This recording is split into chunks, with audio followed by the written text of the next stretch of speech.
Hello friend, সবাই কেমন আছো? ভালো আছো আশা করি। তো চলো আজকে রান্নাঘরে আবারও চলে এসেছি। এখন ঘড়িতে বাজে 10:30। তো আবারও রান্না শুরু করে দিয়েছি। আবারও আজকে নিয়ে এসছে ডবল কুসুম ডিম। তো এটা আজকে করবো, আর সাথে আরও নিত্য নতুন কিছু রেসিপি করে আশা করছি তোমাদের সঙ্গে শেয়ার করবো ও দেখাবো। তো ভিডিওটা প্রথম থেকে শেষ অবধি দেখো আজকে কি কি রান্না করি। তার আগে ডিমটা সিদ্ধ করে নেবো। ডিমটা বসিয়ে দিয়েছি, একটা চাপা দিয়ে দিই, ডিমটা একটু সিদ্ধ করে নেবো। এরপরে কি করি সবটাই তোমাদের সঙ্গে শেয়ার করব। তো আমি ডিমগুলো সিদ্ধ বসিয়েছিলাম, এই যে ডিমগুলো সিদ্ধ করে ছাড়িয়ে নিয়েছি। এবার ডিমের ঝালটা করব। এখানে কড়াইয়ে তেল দিয়ে দিয়েছি, দেবো একটু হলুদ গুঁড়ো দিয়ে ডিমগুলো আমি এক এক করে ভেজে তুলে নেব।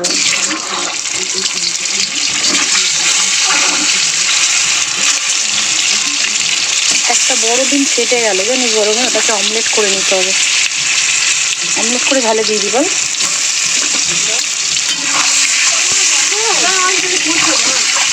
ফুটছে নাকি? আচ্ছা দেখো, ডিমগুলো সব একসঙ্গে ধরবে না, বড় বড় ডিম যেহেতু আমি কটা আগে ভেজে নেব, তারপরে আর বাদবাকিগুলো ভাজবো। এগুলো ভেজে নিয়েছি। আজকে ডিমের ঝালটা করবো, আজকে টমেটো সস দিয়ে করবো না, আদা রসুন পেঁয়াজ দিয়ে কষা কষা করবো। তো আমি দিয়ে দেবো পেঁয়াজগুলো।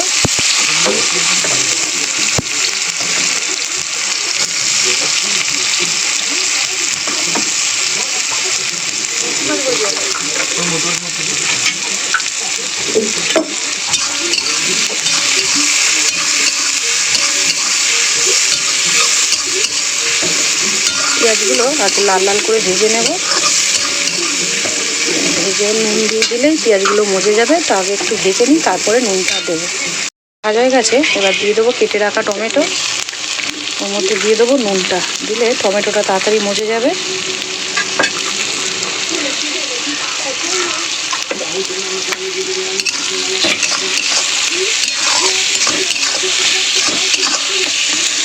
টমেটোটা আর পেঁয়াজটা ভালো করে ভাজা হয়ে মজে গেলে একে একে মশলার মধ্যে দেবো। আদা রসুন পেস্ট, নুন, হলুদ, লঙ্কা। চলো আগে টমেটোটা আর পেঁয়াজটা ভালো করে মজতে দিই। আদা রসুন পেস্টটাও দিয়ে দেবো, দিয়ে তেলে ভালো করে একটু নাড়িয়ে নেবো। তারপরে কিন্তু গুঁড়ো মশলাগুলো দেবো। এই রসুনের গন্ধটা চলে যায় তেলে ভালো করে ভেজে নিলে।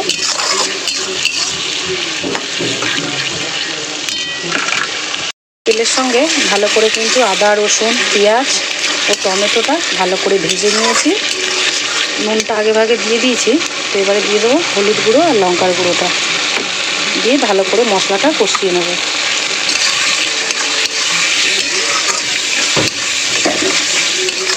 আজকে এতে আমি টমেটো সসটা ইউজ করব না, শুধু ওই আদা রসুন পেঁয়াজ দিয়ে ডিমের কষাটা করব।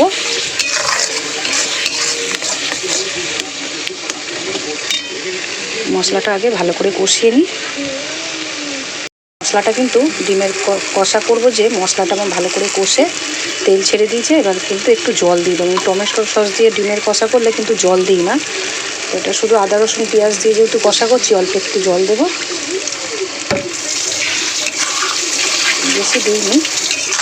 গামাকা কষা করবো ডিমে।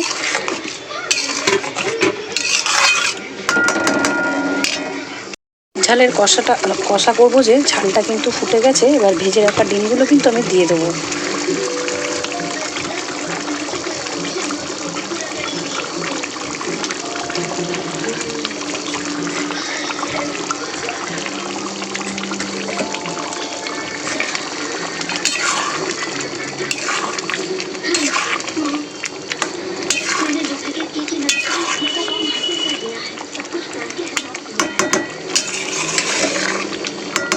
ডিমগুলো দিয়েছি, ভেজে রাখা ডিমগুলো একটু ভালো করে ফুটিয়ে নেব। নিয়ে নামানোর আগে একটু ধনে পাতা দিয়ে নামিয়ে নেব।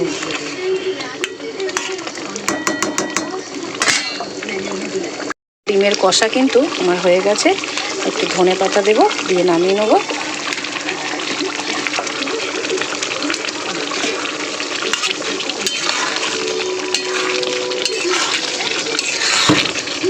চলো এটা নামিয়ে নিই, তারপরে কি বসাচ্ছি তোমাদেরকে দেখাচ্ছি। তো আগে এটা নামিয়ে নিই ডিমের ঝালটা।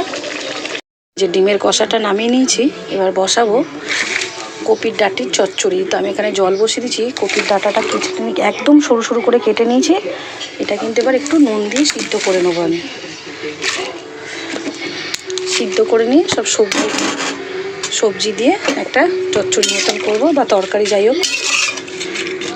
এতে একটু নুন দিয়ে দেবো, দিয়ে চাপা দিয়ে দেবো, একটু সিদ্ধ হয়ে গেলেই তারপরে তরকারিটা বসাবো। এটা সিদ্ধ করে না এই কারণটা, কপির যে একটা বাজে একটা গ্যাস থাকে, সেই গ্যাসটা বেরিয়ে যায়।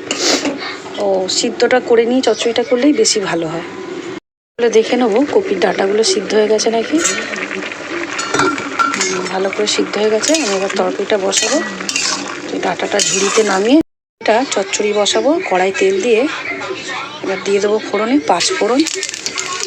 আর এখানে দিয়ে দেবো শিম, আলু, বেগুন। এটা দিয়ে আজকে কপির ডাঁটাটা চচ্চড়ি করবো। নিরামিষই করবো, কোনো চিংড়ি মাছ দেবো না।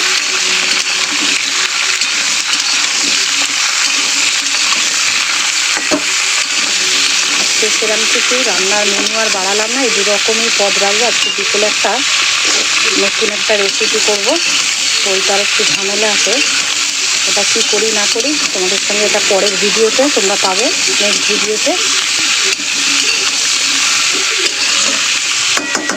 সেগুলো এখন করতে ঝামেলা আছে, তো এগুলো আজকে এর জন্য সেরকম কিছু আর রান্না রাখিনি। ওই 2খানা পদ রাখলাম।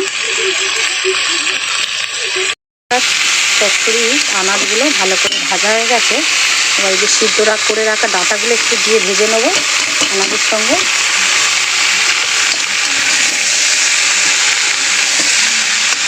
এটাতে চিংড়ি মাছ করলে কিন্তু আরও ভালো হতো, বা এটা অনেকে আবার কী করে সর্ষে বাটাও দেয়। তো আমি একটু সর্ষে বাটা দেবো না, নর্মালি করবো। যে বললাম আজকে বিকেলে নতুন একটা জিনিস বানাবো। ওইটা এখন ম্যারিনেট করবো, ওটা ঝামেলা আছে। ওই জন্য তাড়াহুড়ো করে একটা বেশি কিছু রান্নার ঝামেলা আর রাখিনি। ডবল কুসুম ডিমের কষা করেছি, আর এই কপির ডাঁটা চচ্চড়ি। এটা ভালো করে ভেজে নিয়ে তারপর একটু সামান্য কিছু মশলা দেবো এর মধ্যে। আবার ভালো করে ভেজে নিই। মাছগুলো ভাজা হয়ে গেছে। এখানে দিয়ে দেবো ওটা চেরা কাঁচা লঙ্কা, কোনো গুঁড়ো লঙ্কা এটা দেবো না আজকে। দিয়ে দেবো একটু হলুদ গুঁড়ো,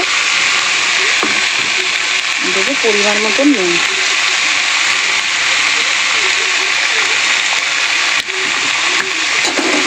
আর কিছু দেওয়ার নেই। নামানোর আগে একটু ধনে পাতা কেটে রেখেছি, ওইটা দেবো।